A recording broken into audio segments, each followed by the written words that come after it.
Ken, thank you so much for joining us. We asked Facebook, we asked the world for questions for you, and it basically seemed like the big consensus was everybody misses you. Do you miss the race? Well, let's put it this way. I'm pretty warm. I'm dry. I went to the Patriots game last night, and they crushed the Broncos. Let's see, I had a pretty nice glass of wine last night. What else? I had a shower this morning. That's always a nice feature. I haven't had freeze-dried since I can remember. So, yeah, of course, there's parts of the race I miss, but I think all in all, I'm kind of enjoying being a spectator right now. Okay, fair enough. So if you did say you had parts that you missed, what are the parts that you missed the most? Oh, I think probably the camaraderie and the competition and the team.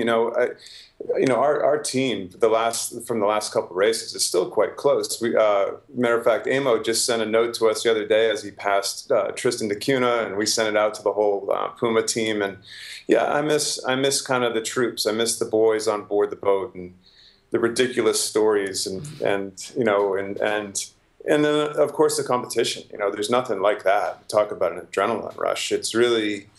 Yeah, that would be the thing probably I miss the most. It's just the flat-out competition. Yeah. Okay, so the second big consensus from the group of Facebook questions was, what do you think of this competition, and especially of the One Design boats and how close it is? Well, I have a mixed view on that probably. I think One Design is, it's obviously it's going great, but I think people forget how close these last two races were. We were almost always within sight of each other. So close racing is not anything new. We're finishing within minutes, sometimes seconds of each other in these long legs. So I think it's probably just a different mentality on board the boat. And I'm looking forward to asking Ian something as simple as, before you used to bide your time, and you used to wait for a condition that you had a sail or a boat that could really perform it. And now you don't have that luxury. So I think it's more pressure on the guys maybe because you can't make any mistakes knowing that you might have an advantage coming up in the near future.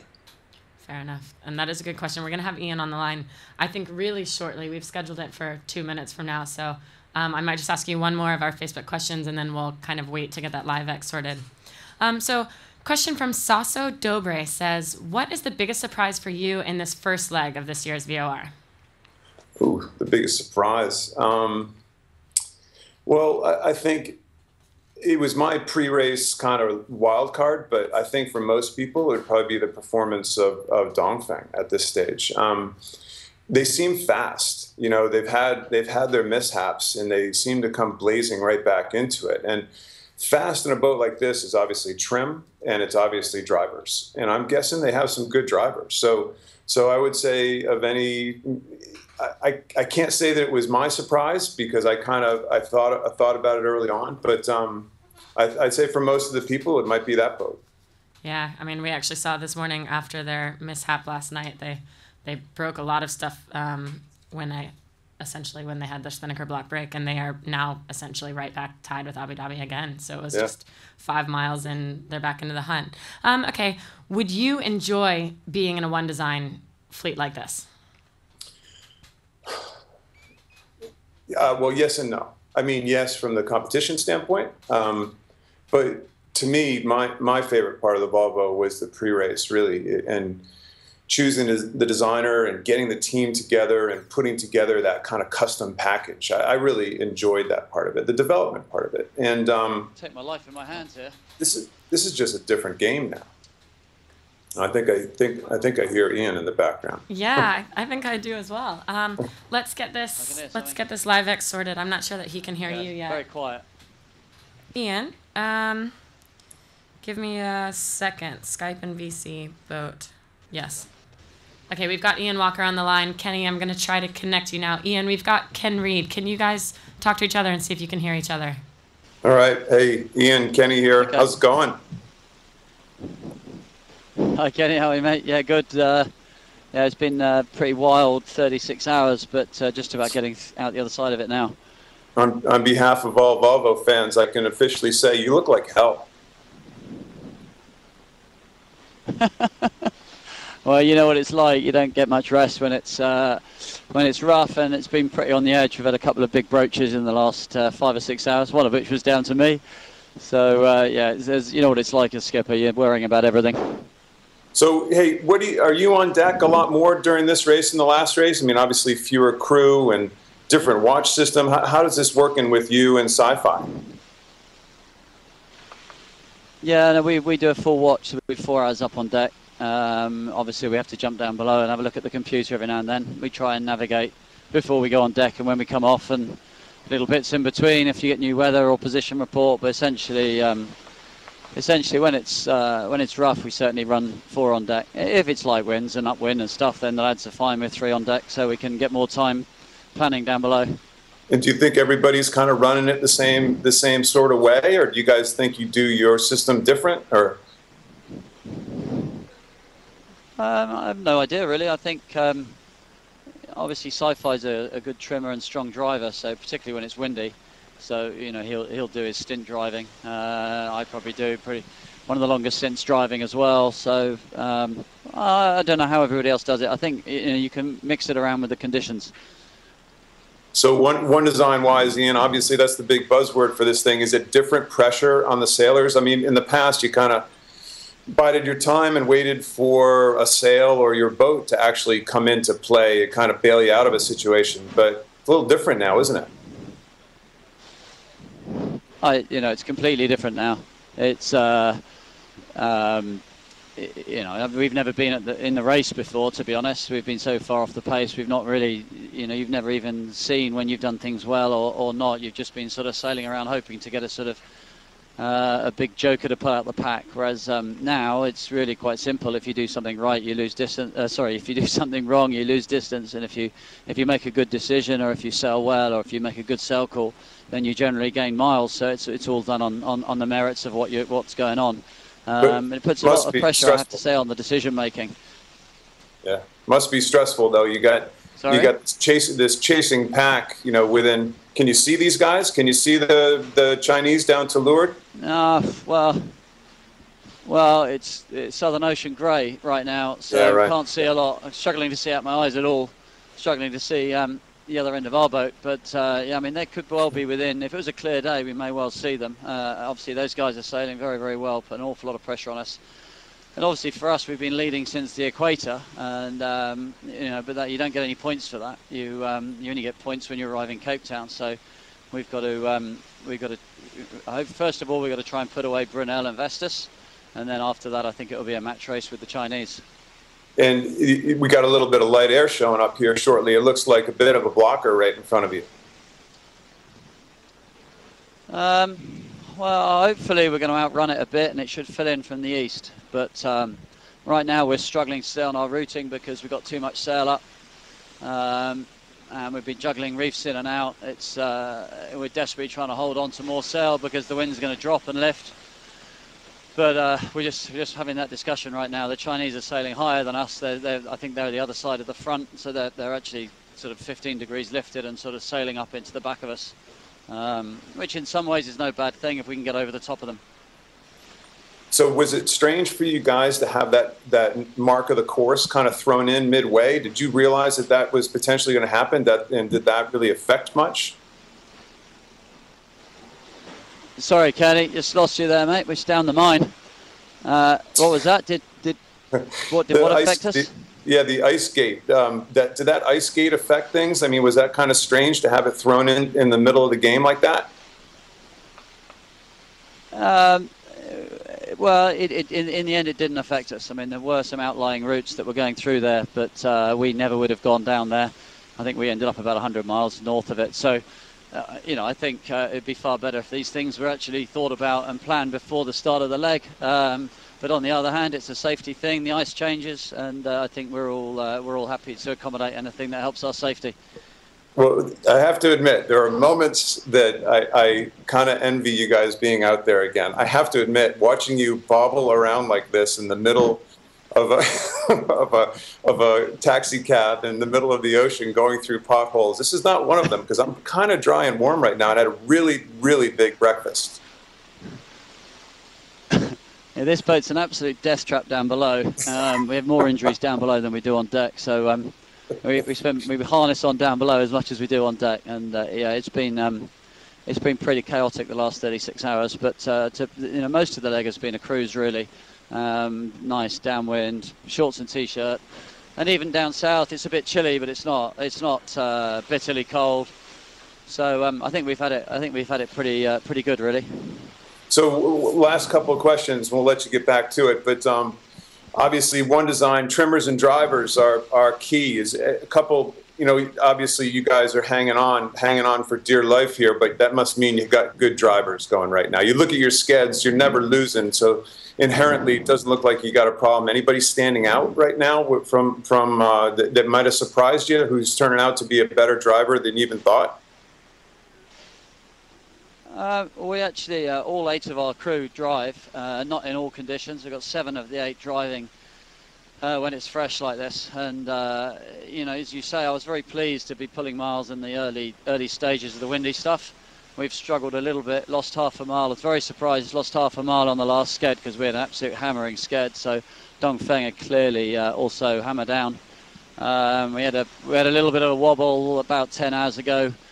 Big broach, and then nearly Chinesed it coming out. So it took us about 20 minutes to get ourselves back together after that. But other than that, we've been pedaled down. But as you say, the drivers do make a big difference when the conditions are like this. Most of the time, you struggle to see a difference between the drivers, but when it's really windy, you do see big differences, and whether people are tired or not.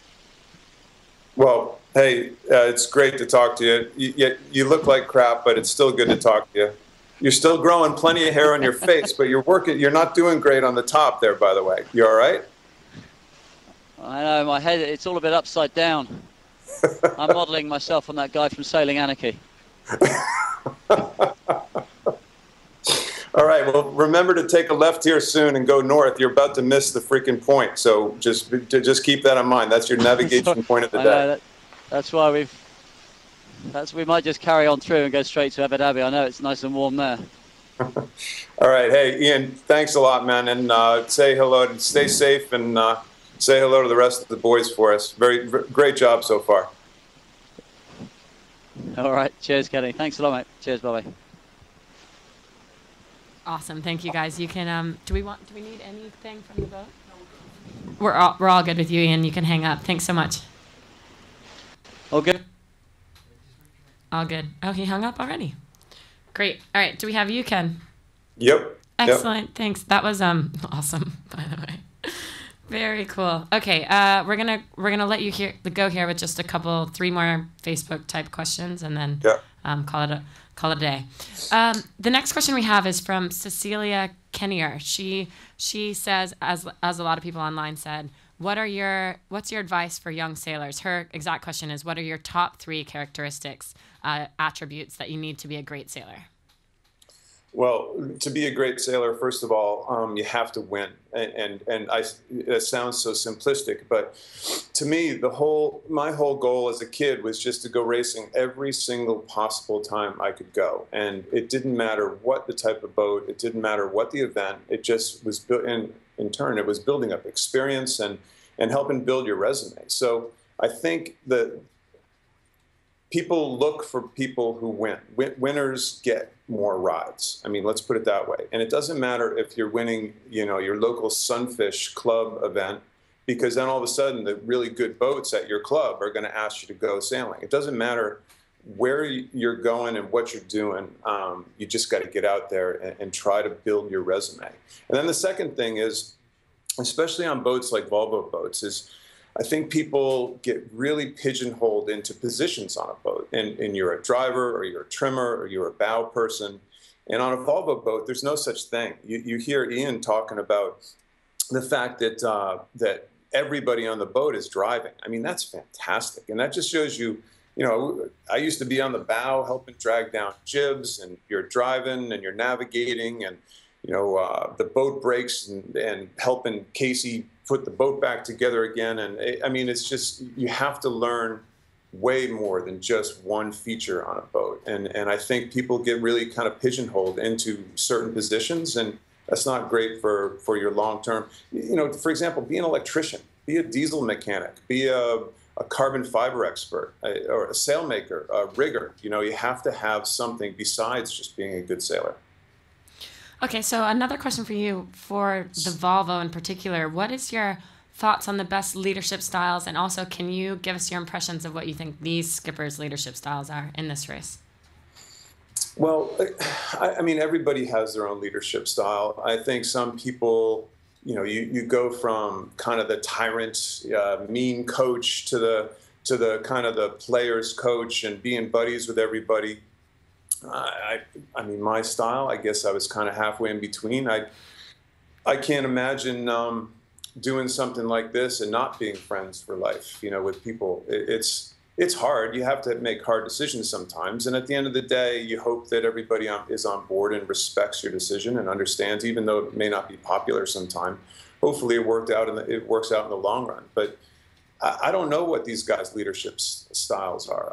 Everybody has their own, and it's not really till the end of the race that you kind of start hearing about how other teams did things and the pressures. I mean, here's Ian talking about his watch system, and I know he's been even kind of cautious about telling people about his watch system and how much time he personally spends on deck. Mm-hmm. It's different, and every race is different, and every day is different. Sometimes you switch things up just to switch things up. Other times you switch things up because it becomes very clear and obvious. So it's fun. It's part of your long-term growth as a person and as a leader, because for sure we all make mistakes, and then just hope you learn from them. Yeah. Okay, so speaking of long-term, what do you see for the future of the Volvo Ocean Race? Oh boy, I hope. Well, I mean, we're all rooting for Knut's dream to expand, you know, and to keep growing. If these boats make it around the track, well, watching Ian going down the mine shaft there, I tell you what, that is to me, that is stressful when you feel the boat just rocketing down waves and you're down below and you're just hoping like hell that it comes out at the other side. You know, these boats have to try to last 2 laps, which I think is kind of really important for the future of the race. And then, because it has an inherent, you know, kind of that built-in plan already in place for the next race. And then hopefully more teams jump in and more sponsors are available to jump in and see the kind of commercial exposure that these companies have. I mean, that's why, you know, it was very interesting with Puma. You know, the last thing you ever want to talk about when you finish one of these races is doing the next one right away.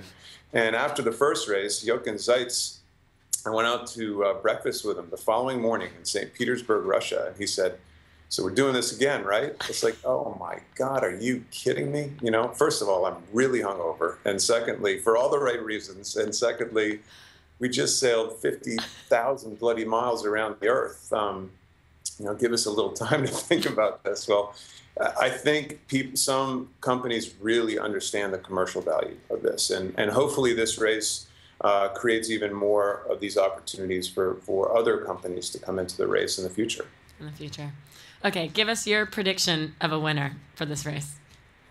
Well, I don't have an overall prediction. I did, so Kimo Worthington and I, and actually Kelvin Harrop, 3 of us from the last Puma program, have good, and I have to define good, Kelvin. Good is good, bottle of wine, on this leg. And I have Abu Dhabi, and Kimo has Brunel, and Kelvy has Vestas. And I think we just went with experience on this first leg more than anything else, and we just figured that it was, you know, leg 1 has always been a difficult leg. First of all, many of us didn't even finish it last time. By the way, we never talked about Tristan da Cunha, and these guys, I think, just went right by it the other day, like really close.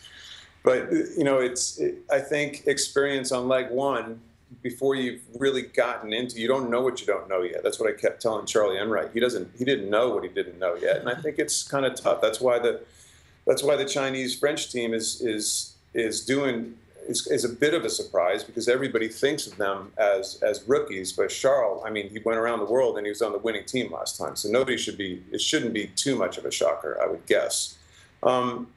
But I bet with experience. I think all 3 of us bet with experience. So I have Ian, and I'm hoping he Nothing against the rest of the guys, but I'm looking for a really good bottle of wine, and I'm going to hold these other two clowns to it for sure. Okay, so you said leg one is a tough leg. What is your favorite leg, if you could put a favorite? Oh, I'd say the one that people probably most look forward to is, just from a sailing standpoint, is probably Brazil up to the States, and it was coming home, first of all, and secondly, it's great trade wind sailing, and it kind of warm, nice, beautiful haul ass trade wind sailing, and every other leg has its miseries. This leg, here they are going through the Southern Ocean, like Ian was just describing, gray and kind of cold. And the next leg is a lot of upwind work, and then you're baking hot going through the doldrums again. The following leg, you're going through the straits, and it's all the steamer traffic. You're just trying to stay alive and not get caught up in fish nets. And then finally, then it's the South China Sea, and I mean, every leg has its. Oh my God, what are we getting ourselves into? Southern Ocean, of course, but that trade wind sailing from Brazil up to the States. Not only was it going home for me, but it's just sailing that you could kind of anticipate and expect to be nothing shy of spectacular. Awesome, great. Thanks so much, Kenny. I think we'll call it at that. And thanks for taking the time to call Ian. That was perfect for us. No, that was great. It's cool. That's very cool. Yeah. That made me a little jealous, just kind of, not fully, but a little bit.